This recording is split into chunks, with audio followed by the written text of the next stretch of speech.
Megastar Chiranjeevi సినీ కెరీర్లో చిరస్థాయిగా నిలిచిపోయే చిత్రాల్లో ఠాగూర్ని కూడా చెప్పుకోవచ్చు.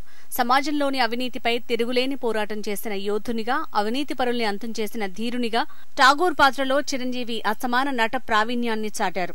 అందుకు స్పందిస్తూ ప్రేక్షకులు బ్రహ్మరథం పట్టారు. తన రాజకీయ ప్రస్థానం ముగించిన చిరంజీవి సినిమాలో దూకుడు పెంచారు. రీసెంట్ గా పూర్తయిన ఆచార్య ఏప్రిల్ 29న రిలీజ్ అవుతోంది.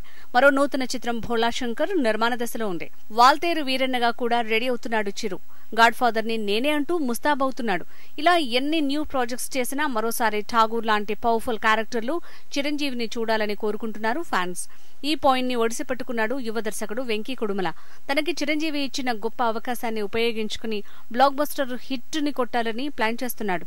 ఠాగూర్ లాంటి టెరిఫిక్ క్యారెక్టర్లో చిరుని చూపించబోతున్నాడట వెంకీ కుడుమల.